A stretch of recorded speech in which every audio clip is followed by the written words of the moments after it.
Transplant nephrologist എന്ന നിലയിൽ ഇതുപോലെ ഒരുപാട് സംഭവങ്ങൾ സാറിൻ്റെ ശ്രദ്ധയിൽ പെട്ടിട്ടുണ്ടാവുമല്ലോ.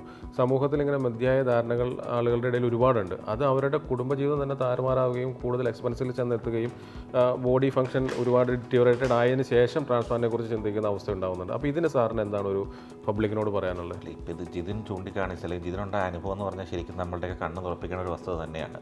കാരണം പറഞ്ഞു കഴിഞ്ഞാൽ ഒരു വ്യക്തി കിഡ്നി അസുഖം ഉണ്ടെന്ന് അറിയുമ്പോൾ ആ വ്യക്തി ഭയങ്കര ഒരു ഷോക്കിലോട്ടാണ് പോകുന്നത്, മെൻ്റൽ ഷോക്കിലോട്ട്. കാരണം ആളുടെ ആരോഗ്യത്തെ, ആളുടെ കുടുംബത്തെ, അതുപോലെ തന്നെ ആളുടെ ബാക്കി ജോലിയെ എല്ലാം ബാധിക്കുന്ന ഒരു കാര്യമാണ്. സാമ്പത്തികമായിട്ട് നമ്മൾ വളരെയധികം പ്രശ്നത്തിലോട്ട് പോകും. നമ്മുടെ കൂടെ ഉള്ളവർ ഇപ്പം നമ്മളെ സപ്പോർട്ട് ചെയ്തെന്ന് വരത്തില്ല. അങ്ങനെ വളരെ ഒരു എന്താ പറയുക, ജീവിതം സ്തംഭിച്ചു പോകുന്നൊരവസ്ഥയിലാണ് സാധാരണ എല്ലാ ആൾക്കാരും ജിതിനെ പോലെ തന്നെ എത്തുന്നത്. ജിതിന് മാത്രം ഉണ്ടായ അനുഭവമല്ല, ഇതറിയുന്ന ഈ ഒരു പ്രായത്തിൽ ഇതറിയുന്ന ഏതൊരു വ്യക്തിക്കും ഉണ്ടാകുന്ന അനുഭവം തന്നെയാണ് ജിതിനും ഉണ്ടായത്. അപ്പോൾ ഈ ഒരു അവസ്ഥയിൽ പ്രശ്നം എന്ന് പറഞ്ഞാൽ നമ്മൾ പല ആൾക്കാരുടെ അഭിപ്രായം ചോദിക്കും. പലർക്കും ഒരു സയൻറ്റിഫിക് ആയിട്ടുള്ള അല്ലെങ്കിൽ കറക്റ്റായിട്ടുള്ള ഒരു ഗൈഡൻസ് നമുക്ക് തരാൻ പറ്റിക്കൊള്ളണമെന്നില്ല. അപ്പം നമ്മൾ എന്തെങ്കിലും ഒരു പ്രതിരക്ഷ ഉണ്ടാകട്ടെ എന്ന് വിചാരിച്ച് ഇങ്ങനെ സയൻറ്റിഫിക് അല്ലാത്ത പല ചികിത്സാ രീതികളിലോട്ടും ആൾക്കാർ പോകാറുണ്ട്. അങ്ങനെ പോയിട്ട് ആൾക്കാർക്ക് ധനനഷ്ടം ഉണ്ടാകുന്നുണ്ട്. അതുപോലെ തന്നെ ഈ പറഞ്ഞ പോലെ തന്നെ കരളിന് പ്രശ്നങ്ങൾ ഉണ്ടാകുന്നുണ്ട്. അതുപോലെ തന്നെ ചില വ്യക്തികൾ ക്രിയാറ്റിൻ 2 or 3 ഒക്കെ അറിയുമ്പോഴായിരിക്കും ചിലപ്പോൾ ഇങ്ങനെയുള്ള ട്രീറ്റ്മെൻറ്റ് പോകുന്നത്.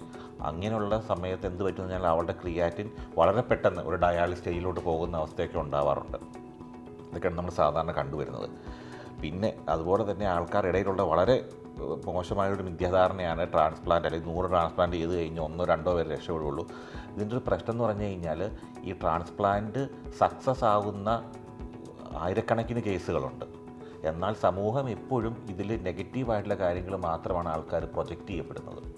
കാരണം നമ്മളുടെ ഇപ്പോഴത്തെ കേരളത്തിലെ ഒരു ഹെൽത്തിൻ്റെ സ്റ്റാറ്റിസ്റ്റിക്സ് വെച്ച് ട്രാൻസ്പ്ലാന്റ് കഴിഞ്ഞ വ്യക്തിക്ക് 3 അല്ലെങ്കിൽ 5 വർഷം ഉള്ള സർവൈവൽ റേറ്റ് പറയുന്നത് 97%, ഏകദേശം 100% അടുത്തുണ്ട്.